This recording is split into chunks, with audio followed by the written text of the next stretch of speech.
Eu sou Maria Aparecida Alves, né? Sou psicóloga há muitos anos, né? Tenho uma formação há mais de 30 anos, né? Então, eu sou uma pessoa que, como o tema que eu vou ministrar, né?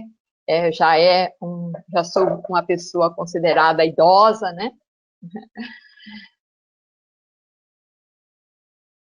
Aula é de avaliação, avaliar o idoso, né, a psicossocial. O que é uma avaliação? O que é psicossocial, cognitiva e de saúde mental do idoso? Então, são temas muito complexos, né? Então, como que eu avalio? Né? Fiquei pensando nessa questão da avaliação. O que é ser idoso no momento, no Brasil hoje? Psíquico. Então, como que a área psicológica dessa pessoa considerada idoso? Né? Como que é o social dela? Como que ela pensa? E a saúde mental? Então, como avaliar uma pessoa se ela já chegou na idade idosa? O que é ser idoso? É ter uma certa idade? É completar 60 anos? É completar 65 anos? É estar aposentado? O que é ser idoso? Envelhecer sem nenhuma doença é algo mais uma exceção do que a regra, né? A maioria dos idosos, eles vai tendo disfunção orgânica. Mas isso não quer dizer, né, que ela não deve participar no social. Que a disfunção orgânica é natural do envelhecimento, sim, porque vai diminuindo as forças, vai diminuindo a percepção, vai diminuindo a resistência. Então, a pessoa que consegue ser idoso, né, como diz o povo, é privilégio, né, ser idoso. Nossa aula aqui hoje é sobre avaliação, né? Como avaliar se uma pessoa está idosa? Como avaliar em que nível do idoso eu me encontro? O bem-estar e a funcionalidade de uma pessoa, né, elas são complementares e representa autonomia, né? Então, quando é que uma pessoa está funcional? Quando ela está idosa, ela tem uma certa idade, mas ela ainda é funcional, ela tem autonomia, capacidade individual, né?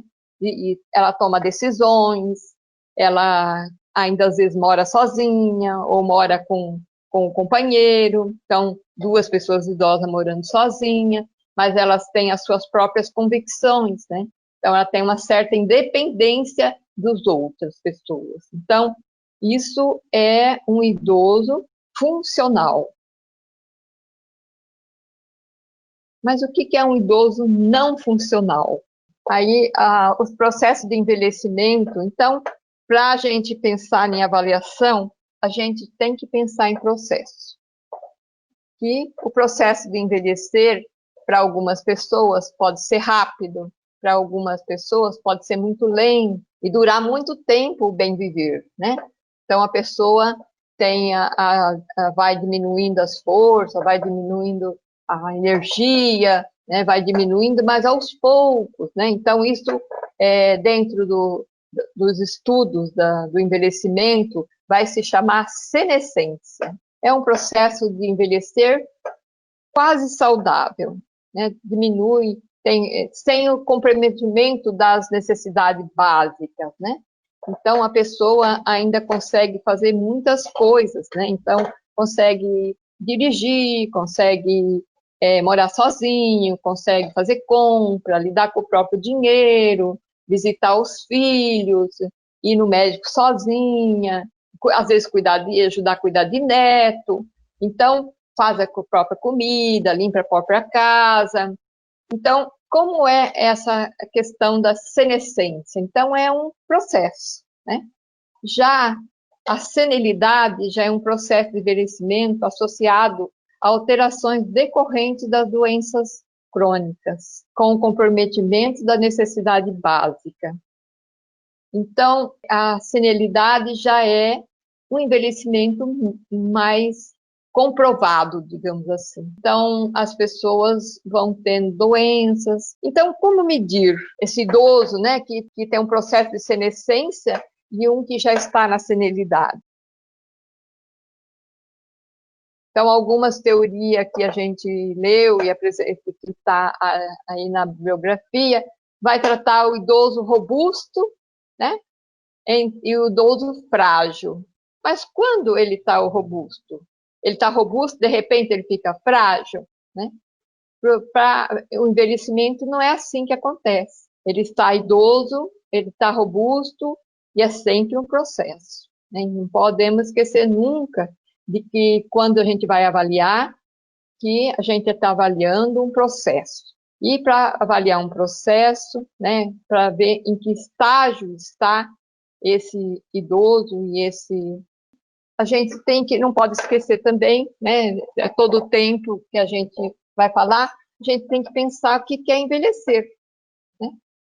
Quando a gente vai aplicar um desses instrumentos para a gente avaliar, porque tem muitos instrumentos, lógico, tem a vida da gente, o saber, né? O saber do profissional da saúde, já quando você está muito tempo na área, você já tem um olhar, você já tem uma percepção, você já tem um saber acumulado, né? E você, assim, todos nós, né? Já acredito que não tem uma pessoa que está assistindo a minha aula que não tenha um idoso por perto, né? Muito difícil isso hoje em dia, né? Então, tenho os pais, tenho os avós, tenho os tios, né? Os vizinhos, os amigos do pai e da mãe, né? Então, as pessoas sempre vai ter um idoso por perto. Então, o cérebro do idoso, ele vai deteriorando fisicamente, né? Ele perde líquido, né? Ele perde nutrição, né? O metabolismo é lento, né? A sinapse neurológica começa a dar crique, né? Tão eficiente, né? Perde velocidade. Então, assim, no meu caso, né? Que eu sou a professora aqui que está falando, né? Eu percebo que eu falava muito mais rápido, com entonação, né? E com o passar do tempo, essa questão da fala está perdendo velocidade, né? Então, parece que as palavras demoram a sair do cérebro para cair na comunicação. Então, a gente vai percebendo essas sinapses, fica mais difícil manter a atenção e o foco em fatos rotineiros, né? Muitas vezes precisa já ter uma rotina mais organizada para não perder, para não esquecer de coisas, para não perder a atenção e o foco, né? Então, por isso que o idoso às vezes não gosta que fica mudando as coisas de lugar, né? Não tem essa dificuldade por causa dessa questão da atenção e do foco. Quanto menos gastar energia, né, para algumas coisas, sobra para outras, né? Então, essa é a parte cognitiva, né? Então, aí é onde está a lembrança, o esquecimento, esquecer de coisas, né, do passado, ou, às vezes o de ontem, né? Mais fácil o idoso esquecer o de ontem do que do passado, né? Mas, enfim, tem alguns que não, que esquece o passado e lembra de ontem, enfim. Cada, cada idoso apresenta características diferenciadas, né? E a questão também do déficit, né, acentuado do equilíbrio, né, e na manutenção da postura, né? Assim a noção do próprio corpo fica diminuída. Eu sou uma psicóloga corporal, né, fiz alguns estudos sobre essa área e atendi bastante nessa área, e eu percebo, né, fiz uma formação sobre pedagogia do movimento, que é na educação física. Então, hoje eu tento fazer pilates e yoga e fazer alguns alongamentos, algumas caminhadas.